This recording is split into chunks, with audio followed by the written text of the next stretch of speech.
Well, it is a pleasure to introduce Andrés Ángel from Universidad de los Andes in Bogotá on a different time zone. And Andrés is one of the leaders in the field of topology in Colombia.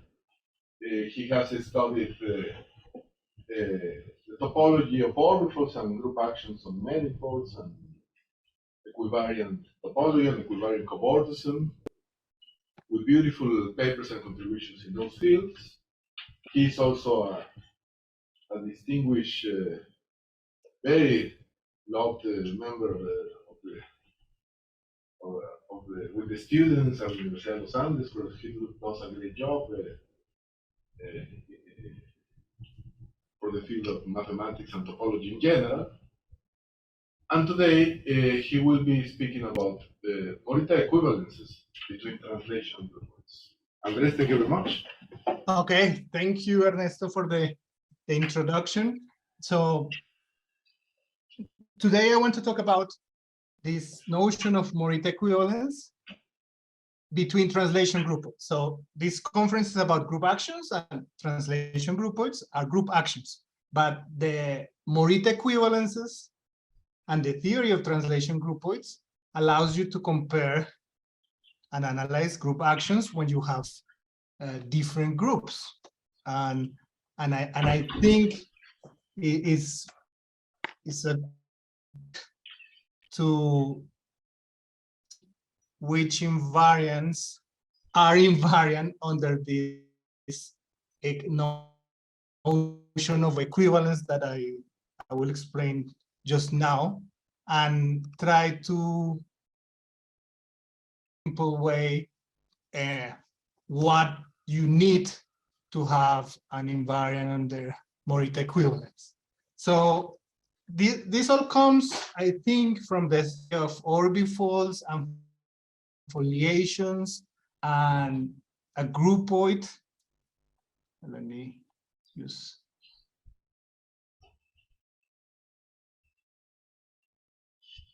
a groupoid G can be defined, like with one line, the topological groupoid or smooth groupoid, if you're interested in smooth things, can be defined as a groupoid object in the category of topological spaces, for example.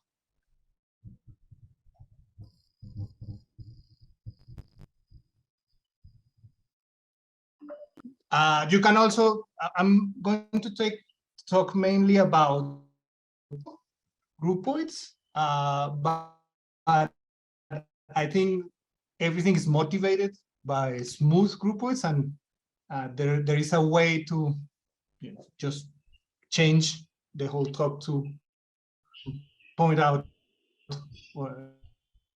but it's just to make the exposition clear. It's really about. So I have a groupoid object, so object. So my groupoid has like a space of objects, space of morphisms, and functions, source and target from the morphisms to the objects, and we require these functions to be continuous. We have a multiplication that is not globally defined, but is defined between the arrows that can be composed, the composition, and an inversion.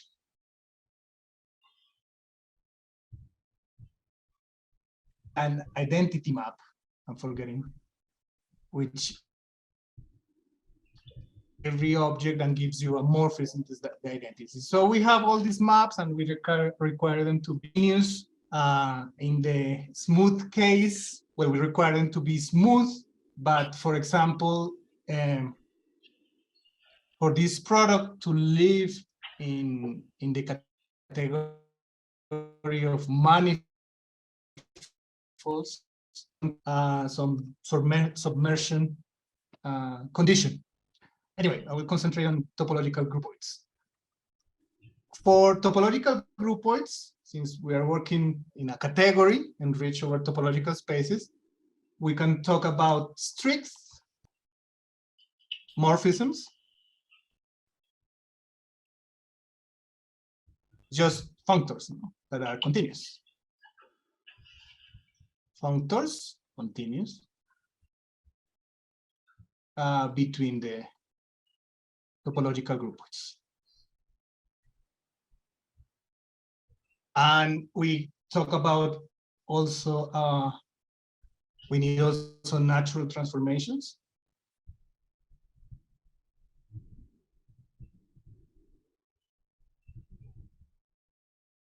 Between these strict morphisms. So we have a strict morphism phi and a strict morphism psi, and I have a natural transformation T. So we require this to be a natural transformation to be continuous.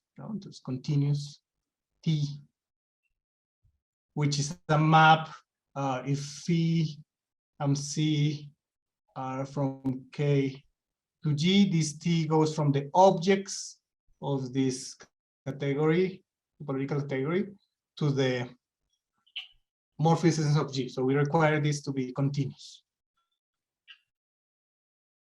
Okay, and just the definition, the usual definition of natural transformation. So these topological groupoids with the strict morphisms and natural transformations form a two category. So this is the two category of G. But we really want to identify or consider like an equivalence class of groupoids, and that's the notion of Morita equivalence, and this I will define it just now. So we say, it's a very important definition,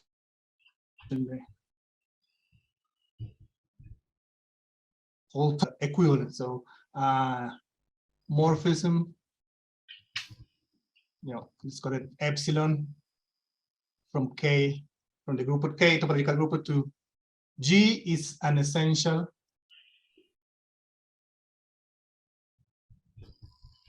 equivalence if we forget the to induce an equivalence. So we know to be surjective.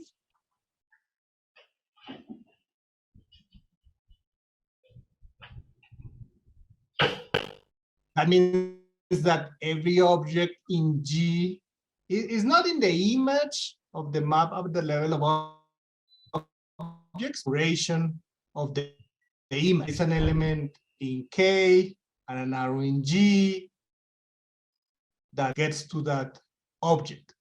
So that can be expressed saying that some map is a surjection. So I take the morphisms of G and I consider the objects of K, and I do like a product over G0. So these are, for example, the morphisms that end in an object of K0, and I can take the beginning of those morphisms. This would be like some source composed with projection, and I land in the objects of G0. And in category theory, we require this to be surjective. So for topological groupoids, we require to be like a open surjection. And some people require a little bit more, and I like to require a little bit more with local sections. Okay, so the local sections are very useful, and actually in the smooth case is something that you get. In the smooth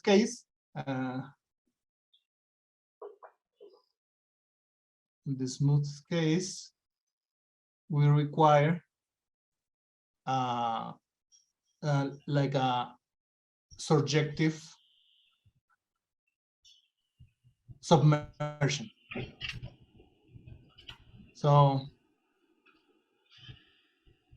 one can argue that open surjection is the analog of surjective submersion, but with a surjective submersion, you get local sections, and with those local sections, you can really do some constructions that I think otherwise are difficult to do with just open surjection. So I put this condition, and I think it's the correct one.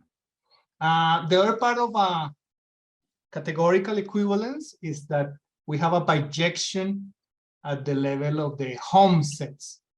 And to take into account the topology, we require that some diagram, that we have a homomorphism between the pullback of a diagram and the space of morphisms. So this is the equivalent of fully faithfulness.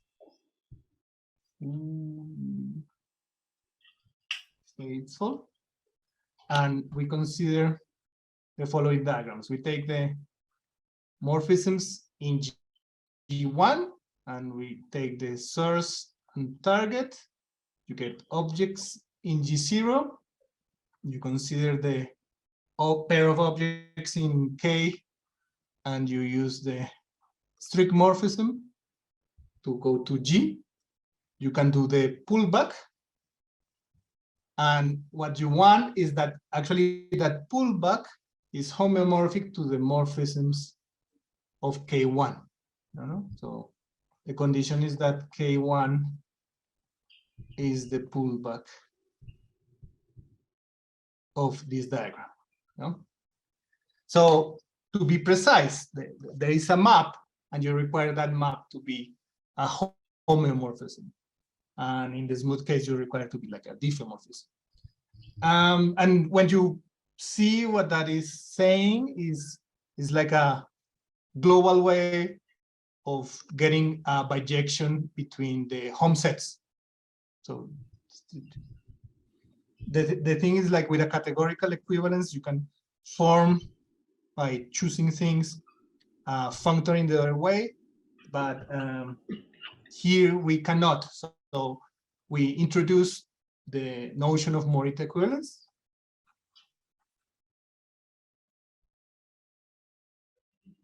Two groupoids K and G are Morita equivalent if there is another one, another groupoid, topological or smooth, L with essential equivalence, no? Epsilon and I don't know, whatever I'm drawing, essential equivalence. Without topology, you can construct a functor in the other way, and you can compose, and you have like just an equivalence of categories. But it turns out that you cannot, with these definitions of essential equivalence, find a continuous functor the other way, and that will be clear in the examples. No? With this notion of equivalence, the correct notion of morphism between groupoids is of a generalized map. No? So generalized map between K and G is a span. I call it span. Some people roof between. I have K and here I have G. So I replace K by an essential equivalence, and then I have here strict morphism. So this is essential equivalence, and this phi strict functor morphism. Okay, and you identify two generalized maps if you have a bigger diagram. No, so like this, let's try to put it here. Prime, K, K second, so I have like an answer. And I have this P one, which is like an essential. So when of these two things are equivalent, and like what we do is we say, okay, there is an L and essential equivalences here, and natural transformations here that make this diagram commute. Okay, so it's a little bit difficult sometimes to work with this notion of identifying generalized maps. So, because of these diagrams. But this talk is not about general topological groupoids. It's about group actions. We're a conference about group actions. So we can consider a group action, and with that we form a topological groupoid. No? And so it's very easy to, like, given an action of a group. And in this talk, I think all my groups are going to be compactly acting continuously or smoothly in a space. So I can consider the topological groupoid that has space of objects X and a space of morphisms, the elements of the group. And I use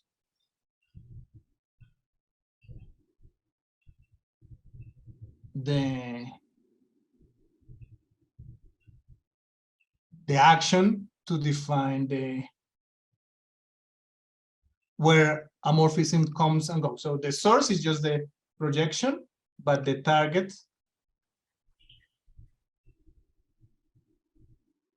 uses the action. No, so that's a way to put actions of a group on a space into the setting of topological groupoids. I think it's like an obvious way to do it. And now, how about the notion of morphisms in this setting? So actually, what we call an equivariant map.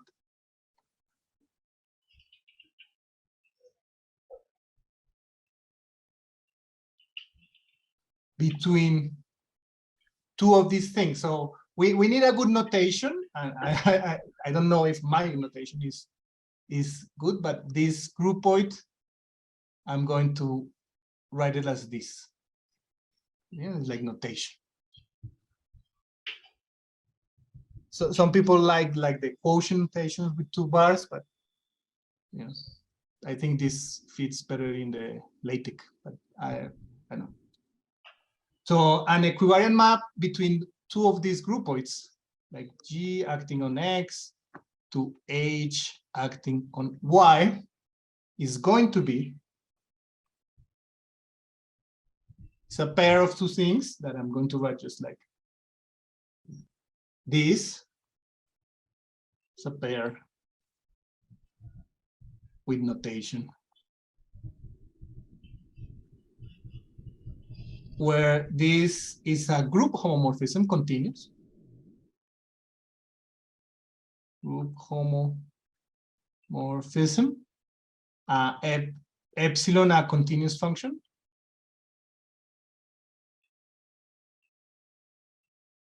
Continuous function that is equivariant with respect to the homomorphism. No, so like epsilon G of X should be we are used to equivariant maps. We take out the G, but now we use this homomorphism to get someone in H, and we act in epsilon of X. So this is the equivariant map with respect to a homomorphism. No? And we can translate the notion of essential equivalence with these definitions. No? So we now have like an essential equivalence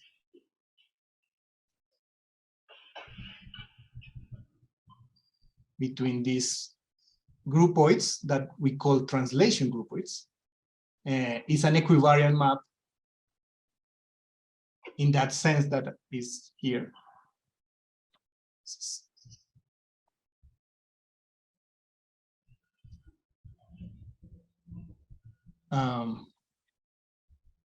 So now, before the essentially surjective that we wrote translates to, you know, we take the objects here, X, we take some fiber product over Y and the space of morphisms of the target groupoid, and we end up in Y, you know, like doing like source projection, as I think I did. So this is like a open surjection with local sections. And the second part is the pullback. We say that we want that G cross X, which are the morphisms here, as a space is the pullback of the diagram. Like we take morphisms here that are H cross Y to Y cross Y, X cross X, and form the pullback. No? So really there is a map, and we want that map to be a homomorphism, but I'm going to write it like this. So I'm just translating the definitions for groupoids, topological groupoids, to this type of groupoids and type of morphisms or functors between these groupoids. So this way of seeing an action as a groupoid is what we call translation groupoids. So we are going to have the two category of translation groupoids. So actually, we can simplify these spaces that appear here and realize that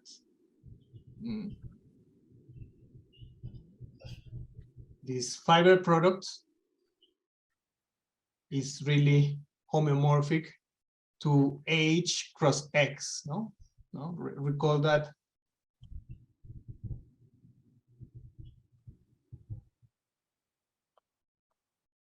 I have an equivariant map of a morphism between G acting on X and H acting on Y. So the space here, if you just write what it is actually the group on the target cross the space on the domain. And actually one is equivalent to the condition that the map from H cross X to Y, given by taking H acting on the image of X, is an open surjective with local sections function. No? So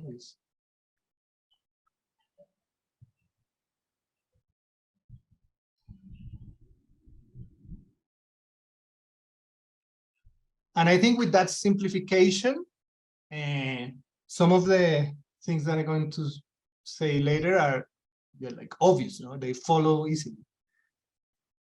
And actually, this space H cross X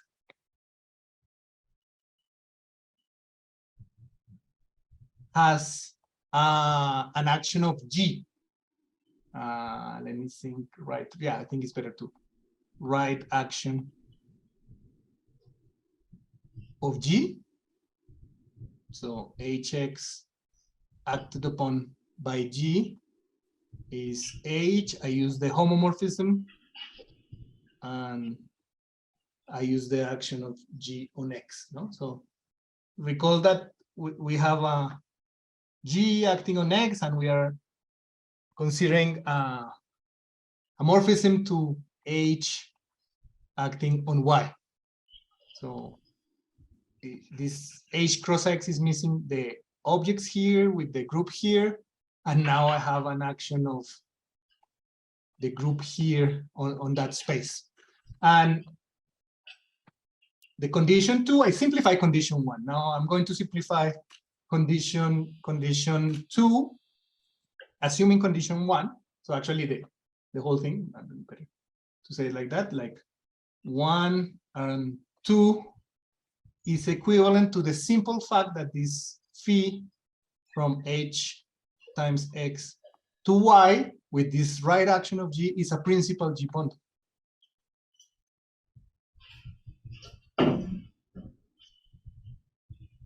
So I think this really lets you see when you have an essential equivalent. Like you just take the group on the target, the space on the domain, consider this map with this G action, and check if it is a principal G bundle or not. And in the examples, the motivating examples of Morita equivalences is obvious that we have these conditions. So it's a very concrete case of a so-called bibundle. Exactly. Yeah, because you could also project onto X, there would be a principal H bundle. So actually, I have this principal G bundle, and I have the projection to X, a principal H bundle. That's right, it's a bibundle. So if I wanted to give this talk using the notion of essential equivalence using bibundles, this will be the bibundle that appears there. Very nice.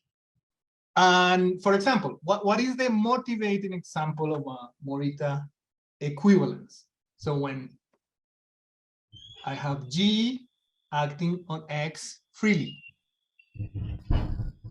then we want this groupoid, G translation groupoid X, or G acting on X as a groupoid, we want it to be essentially equivalent to the space X mod G. So the space X mod G we can think about as the trivial group acting on X mod G.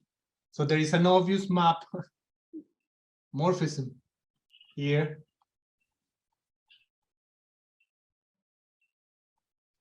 with the trivial homomorphism. And if we try to see what we get with this construction, is just, like the group on the target, which is the identity. So identity cross the space on the domain, which is X, mapping to the space on the target. And the condition that is equivalent to having an essential equivalence is that it's a principal G bundle. Yeah, so we see in the motivated example of Morita equivalence or essential equivalence that really we're just asking that we have a principal G bundle. No? There is another type of essential equivalence that we see in nature, like we see in mathematics. So let me example 2. So I take a closed subgroup of G, not necessarily normal, no? And I assume now that H just acts on X, no? Like this is bad notation, but I don't want to change it all the time. Like now H is acting on X, G is not acting on X necessarily. And I can do the induction, no? So I can consider H acting on X at a translation groupoid, and I can consider G acting on the induction, no? So this is like a G space that we form as a quotient of G cross X by an action of H. And the natural inclusion from H to G and natural map from X to the space gives an equivariant map in using our definition, and it's actually an essential equivalence.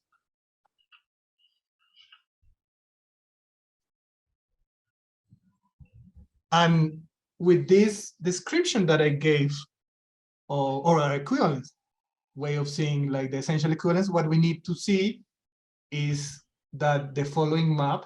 So I take the group on the target, I take the space on the domain, and I consider the projection to the space on the target. And I want that to be a principal H bundle, yeah? Which is obvious. No? So this way we see that induction gives an essential equivalence. And actually, if we generalize the first example, and we have a normal subgroup acting on X and inductions, we get a set of morphisms that generate all the essential equivalents.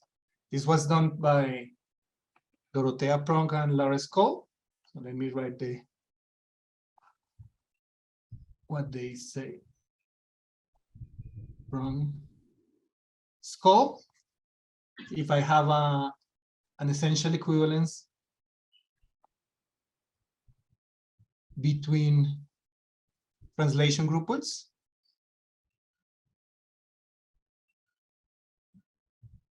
is a composite of two things, like a quotient by free normal subgroup. So in this case, what I'm saying is that I have G acting on X, and K is a normal closed subgroup of G acting freely on X. Then I can consider G mod K, because K is normal, acting on X mod K, and I have a natural map between G acting on X and this thing. No? So I have G acting on X and a natural map that on the space of objects is the quotient, and on the space of morphism is the quotient. No? So that's an essential equivalence. You can write the corresponding phi that I described, and you can convince yourself that it's a principal G mod K bundle. And this is the generalization of the first example. And the second type of essential equivalences we just saw, the induction maps. So H closed subgroup of G, not necessarily normal, H acting on X, then naturally we have a morphism from this groupoid to this group. Okay, so this is really useful, but it's also, I mean, it's really simple. I think it's like a generalization of kind of the first isomorphism theorem from group theory. Like if you have a more homomorphism from a group G to H, then if you go from G to the quotient of G by the kernel, that's a quotient map, then you identify G mod the kernel with the image, and you do the inclusion from the image of the homomorphism to H. So this is kind of a first isomorphism theorem of translation groupoids. And it's very explicit, and it's just the composition of one and the other one. No? And the good thing is that not only that, they also prove that if you have a translation groupoid and another translation groupoid, and perhaps you have a topological groupoid with an essential equivalence E and C.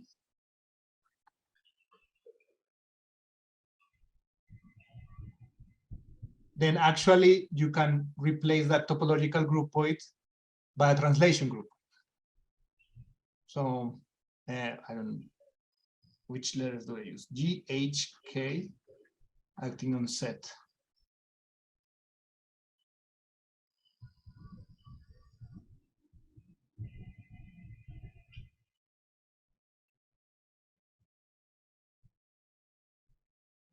Hello? Really, the conclusion is that if we are just interested in actions of groups on spaces, we can consider the notion of essential equivalence and Morita equivalence just with actions.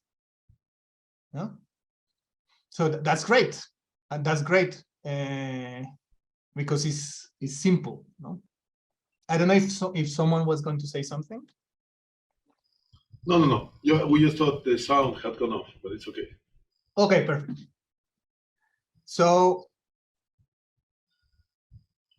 now we're just going to work with translation groupoids. So these groupoids that come from the action of G on a space X, the equivariant maps, like equivariant maps with respect to homomorphism, and this notion of Morita equivalence that I just translated to, so this map is a principal bond. Okay, so let's see some invariance under Morita, invariance of actions of translation groupoids under Morita equivalence. So we all know some of them. So invariance under Morita equivalence of translation groups, translations.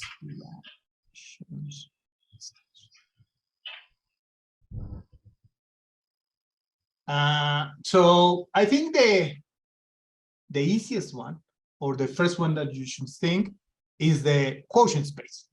So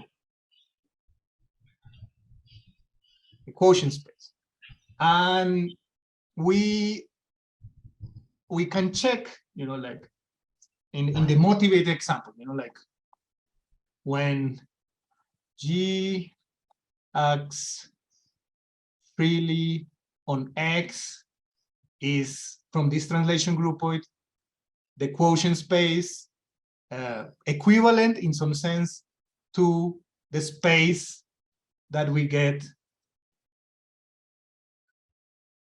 from the trivial group acting on the quotient. Yeah, it's the identity. So this solves. The quotient space of G acting on X is X mod G, and the quotient space of the trivial group acting on X mod G are the same. So this is trivial. Now, if K is a normal subgroup of G that acting freely on X, then we want to compare the quotient space X mod G with G mod K acting on X mod K. So we want to compare X mod G with, here we have X mod K mod G mod K, and this is like a freshman's rule, like we cancel this and we get the X mod G, so it's true. And similarly for the inductions, H closed group of G, H acting on X, we want to compare, we have this map here. We want to compare X mod H with G cross X mod H mod G, and again, we use freshman's rules of quotienting spaces, and we get X mod H. Actually, you just write maps and you check that you have it, but just wanted to say that the notation is so good that it implies the theorems that you want. Sorry, someone was going to ask? something? No. No, I think we're fine. Okay. A second example of invariance, equivariant homology and cohomology.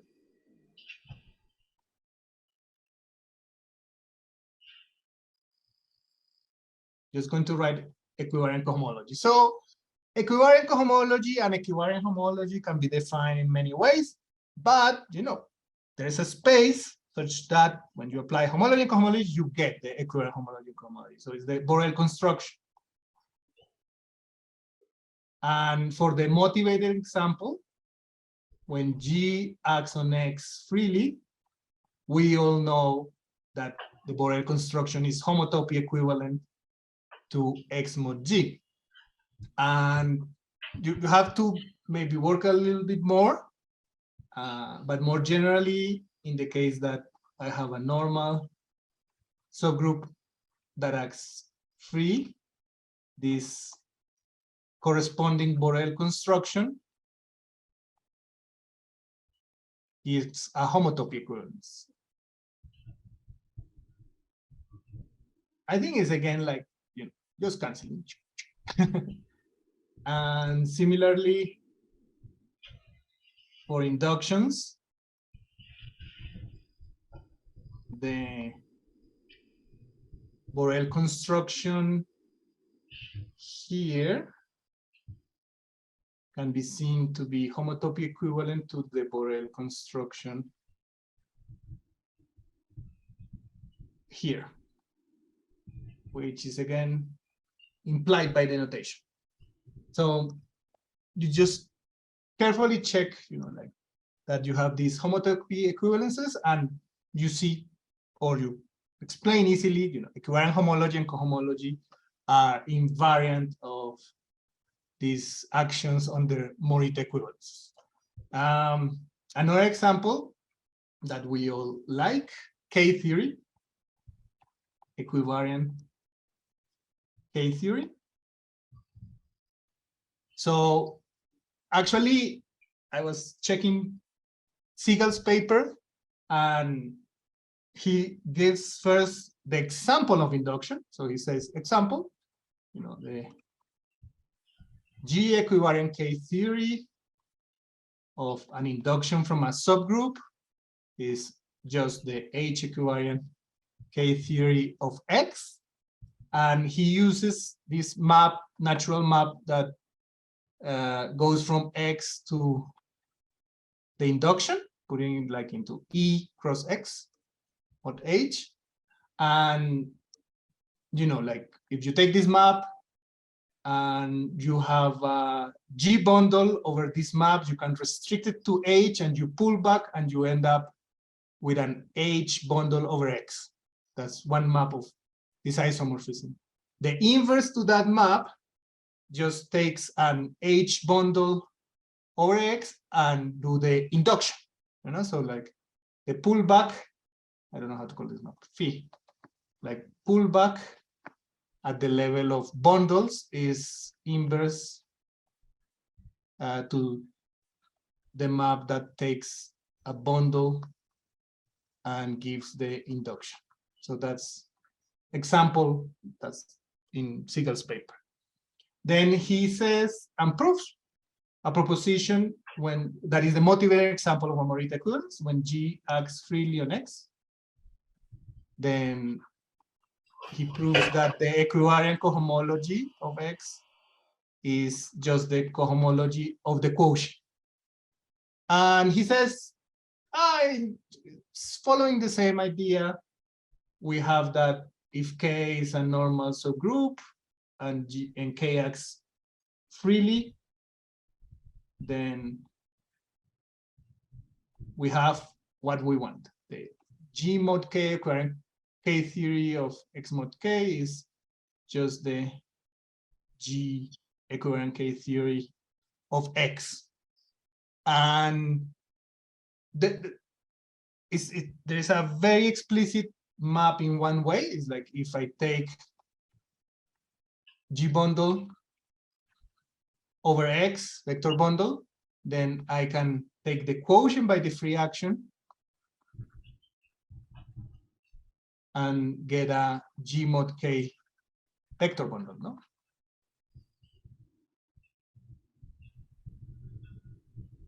And he argues why this map is actually the inverse to the natural map that you get by pulling back. So if you take the projection, you can take a map without any action on X mod G, and you pull it back to X, and it has like actually a G action. It's a vector bundle. So in general, I guess this, yeah. So if I take this projection and I take a G mod K vector bundle over X mod K, then I consider it as a G vector bundle, I pull it back, and I have a G vector bundle over X. And these two maps, this projection pullback is inverse to this quotient construction. So that's very easy to see. Another example that I like, at least, is Bordism, you know, like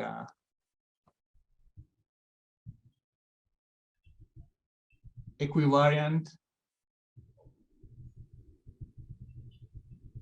Bordism. So if actually I'm going to do straight away the type 1, if K acts on, if G acts on X and K normal subgroup acts freely, then I can go from the unoriented equivariant Bordism of X to the unoriented G mod K Bordism of X mod K.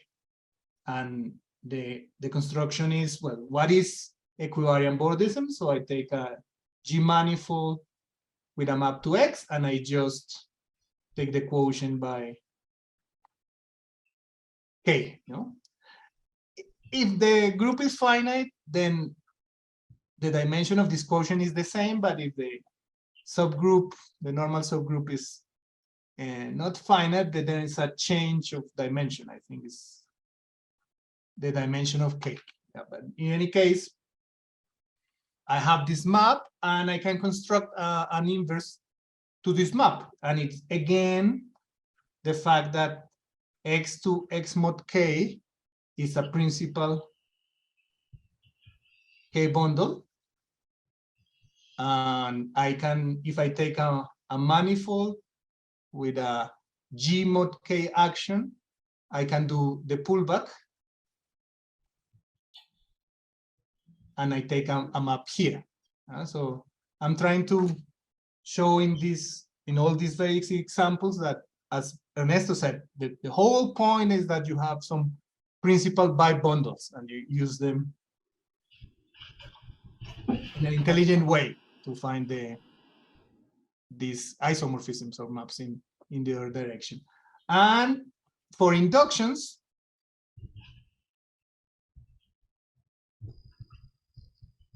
turns out that the natural map of one, both are natural, but I just want to emphasize that the map from the G equivariant Bordism of the induction to the H equivariant Bordism of just X can be described geometrically. Just take Mn to the induction space. You consider the natural projection to this homogeneous space. Let's call this P and this F. Then I can actually do the pre-image of this guy. And actually, this is a manifold. Yeah? By regularity, because this map is regular, so I can take this pre-image. And this construction, because actually this is a manifold that comes with a map. This is manifold, and it comes with a map to the P-1 of this. That is X, no? So, and this construction of taking the pre-image of a guy is inverse to the induction. So if I take n to x, I can consider the induction here, no? And either you count dimension when you do the pre-image or a regular value, or you see it here, and get that there is a change in the grading that I think is given by the dimension of the homogeneous space, if I'm not incorrect. Okay, so this is so natural. Yeah. So, you know, we all know this, or you can see that it's very simple. Let me show you why this description using principal bibundles or principal bundles that I give is also useful. It's a proposition that that I like. So as it's not so precise, let F be some invariant of translation groupoids.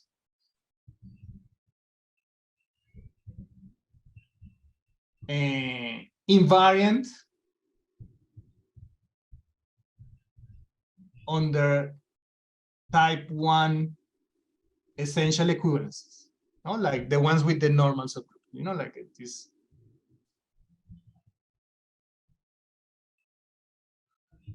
And I'm saying that is not so precise because I'm not saying where is the target of F, where is F landing. So in the examples, you will see that mainly is like abelian groups, but there is some examples where that I like that are like natural numbers.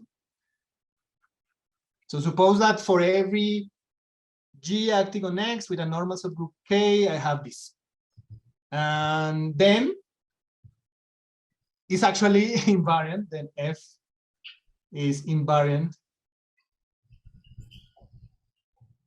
under type 2 essential equivalences. Yeah, so actually you just need to check that when you take the quotient by a free action of a subgroup, you get what you want. No? So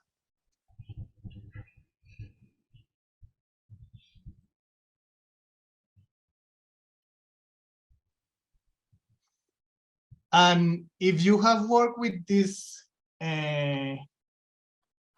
bibundles in the equivariant case, which is precisely equivariant principal bundles, then it's very natural what I'm going to do. So I'm going to do the proof because it's very simple and I like it. It's like you consider, so I want to prove this, no? So let H act on X, and then I enlarge H to G, then consider G cross X, and this has a G cross H action, and the G cross H action, let me put a bar here, is just, well, G times G bar. Then this H actually is acting from, like, kind of acting from the right, so the natural thing to do is this, and this H I multiplied with X. So this is a G cross H action. And the nice thing about this G cross H is that it has a normal subgroup G and a normal subgroup H.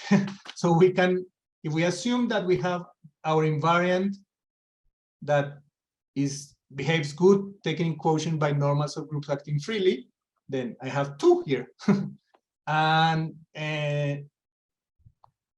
G acts freely on G cross X, H acts freely on G cross X, and actually this quotient G, sorry, because here is cross X mod H is just the definition of the induction, and here G cross X mod G is just X.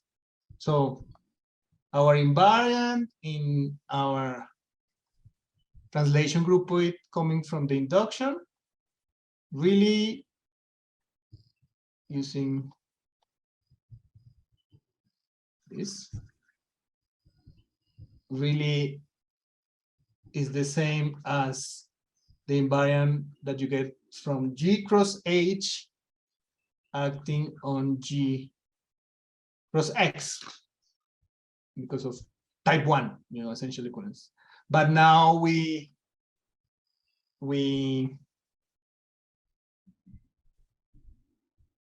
take the quotient by the other one. So we can do G cross H G acting on G cross X mod X, and this is the same as H acting on X. So the conclusion of this very simple proposition is that in the examples, you just need to show the invariance under taking in the quotient by normal subgroups acting freely. And even though I like to prove in the equivariant bordism because I use the regular value theorem, and in Siegel's paper actually is kind of easier to understand the case with induction than the quotient, I think. But anyway, this proposition is really useful. You just need to see. And I think not everybody knows about it. I think I have seen some papers where they still check the two types of essential equivalence. I have a paper where I also check the two types, but in that paper is where I realized this trick that you just need to check the type 1 essential equivalence. So there is another invariant that I like, that I want to introduce now, that I don't think is so popular between the group of people studying these groupoids, the Lusternik-Schneermann category. So just do it quickly. Another invariant, I think first was, I don't know, another invariant. LS category, but equivariant LS category. So I have the definition of equivariant LS category is the following. I have G acting on X, and this is a number, like the that G of X is the minimum number, minimum K, such that I can cover X by K open sets invariant. So UI subset of X open G invariant, such that each one UI is compressible into an orbit. Yeah, so that's the definition. What is the meaning of being compressible? Like this means that the inclusion from this is about whatever. The inclusion from UI to X is G homotopic to a map C from UI to X such that the image is just an orbit. C UI is contained in an orbit, G orbit of X, In the non-equivariant case, well, is that the inclusion is homotopic to a constant map inside X. So the open sets UI are contractible inside X. Here, the correct notion is contractible, but to an orbit, okay? And there are variations where you do like a relative case. So if I take A invariant,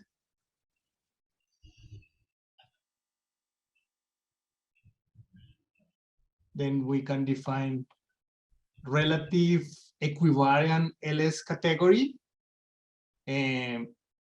where now the only thing that we require is that the open subsets are compressible into A. Let me just use the benefits of the computers that we are using.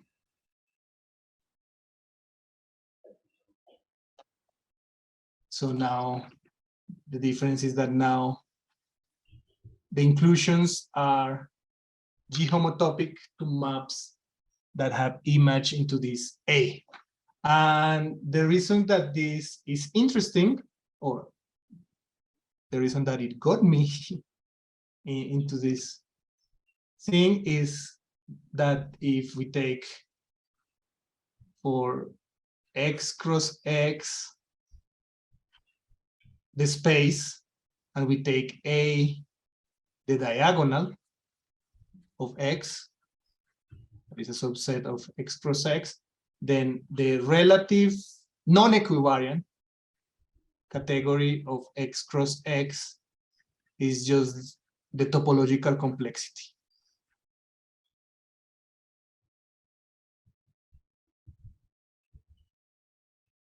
This is a numerical invariant that is studied because of its relation to the problem of moving robots in a space. But I like it, as an abstract thing to study. So this numerical invariant, LSCAT and relative LSCAT, turns out to be an invariant under Morita equivalence. So the equivariant LS category was introduced, this notion, by Marsantovich. So let me maybe equivariant LS category is right here. Was introduced by Marsantovich. Let me see if I get it correctly. In 1989, and he proved, like the basic properties, and he proved the one that is like the motivated example of essential equivalence. He has the following theorem.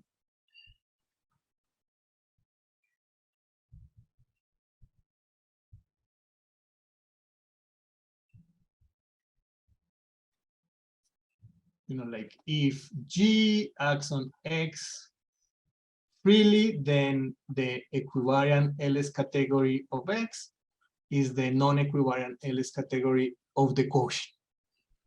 So for me, this type of results are the motivated examples to look for generalizations and see if there are like Morita equivalences behind. But actually, what is interesting, and is what also I want to mention, is that he proves more than that. He proves that if G acts on X with one isotropy type,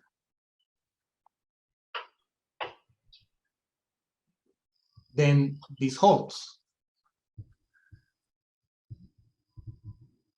Like having one isotropy types means that all isotropy subgroups are conjugated to the same one. So if the action is free, well, all of them are trivial. If the action of G is trivial, well, all the isotropies are the whole group. So these are examples of one isotropy type actions. And the LS category has a simple property that we don't see in equivariant K theories, that when the whole group acts trivially, you can ignore the action of the group. In K theory, we know that we get the representation group ring of G there. So I will talk more a little bit later. So anyway, so this was the first part, the motivating result for me to look for Morita equivalence here, and the fact that there is more here where you can allow actions with some subgroup acting trivially and still getting the equality made me think that there should be a way to prove this equality of Marsantovich using Morita equivalences and more, because this does not hold for K-theory, for example. So let me explain briefly how you prove one, and it's again a principal bundle argument. So recall first that maybe it's easy to see one of the inequalities. So always the LS category non-equivariant of the quotient is less or equal than the equivariant one. We have 5 more minutes. Yeah, don't worry. So we take this quotient, and it always gives open sets in X mod. But to do the other one, if G acts on X freely, then we consider this principal bundle, and we take an open set here with a homotopy. So really we have this here with a homotopy to a map, to a constant map. What we can do is just take the pullback. This is the homotopy. You can do the pullback and use the homotopy invariance of principal bundles. So actually, by homotopy invariance of principal bundles, this pullback is really something cross I, and this B is a principal bundle over U. But actually, since this is a homotopy between an inclusion, then this B is the restriction of U, of X to the open subset U. So it's an open subset of X, and you can check that from this pullback you have a homotopy between the inclusion of B into X and something that lands in an orbit. Like that's how I prove part one. Actually, Marsantovich didn't do that. He uses a theorem of Palais covering homotopy theorem that allows you to lift homotopies between quotients even when the action is not free, but the homotopy has to preserve the isotropic structure. That is very restrictive. It means that when you move with the parameter and the interval, the isotropy doesn't change. So that applies when, one isotropy tribe, free actions, trivial actions. So that's Marsantovich proof. But so when I saw this, I tried to generalize Palais covering homotopy theorem to more than just or to the equivariant case, but I didn't really succeed. And actually, I just realized that with the theory of equivariant principal bundles,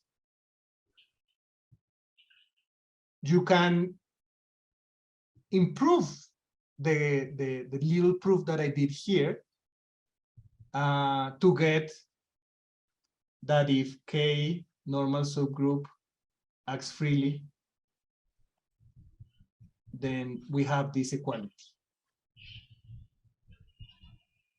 Yeah, it's like now in this diagram, you will have X mod K, that's a K principal bundle, but it's going to be a G mod K equivariant principal bundle. Then you pull it back, and by the homotopy invariance or because you get some vibration that is equivariant, you can lift the homotopies and you get this equality. As I explained before, these type 1 more essential equivalences are enough, invariant of LS category equivalent on their type 1 essential equivalence is enough to get the whole thing, because the type 2 can be explained in this setting. So the conclusion, theorem of myself, Ellen Coleman, Mark Grant, and John Oprea, is that this LS category, even if it is relative to a family of invariant subgroup, is Morita invariant. Yeah, so this is the first theorem. And just to finish, let me say the connection to one isotropic type. So it turns out that when you have an action with one isotropic type, then you actually have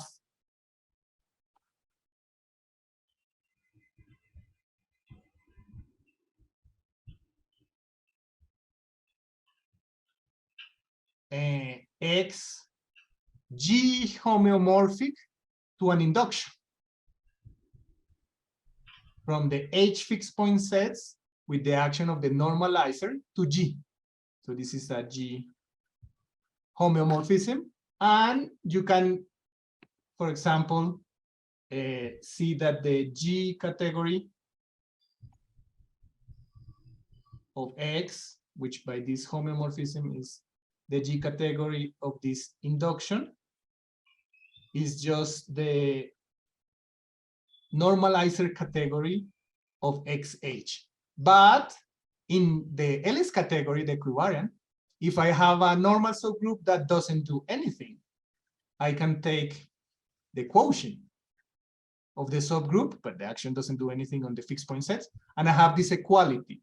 And it turns out that XH mod the action of NH and H mod H is homeomorphic to this quotient. So actually, this is really, and this is a free action. So by type 1 essential equivalence invariance, I get this,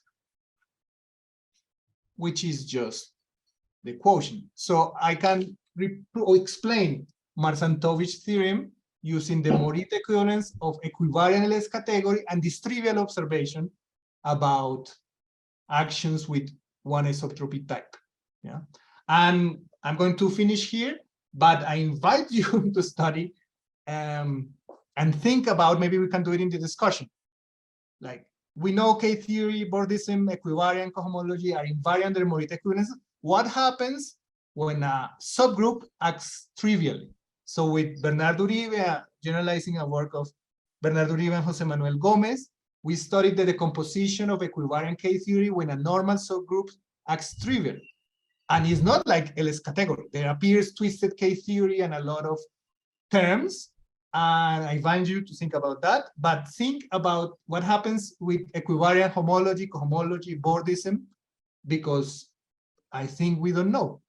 And you know, like a good thing about giving talks is preparing the talk and realizing what you know, what you don't know, and what you want to know. And hopefully in the discussion, I can, if people are interested, I can explain the rest of my talk. Sorry for the mistake about the time. It was my fault.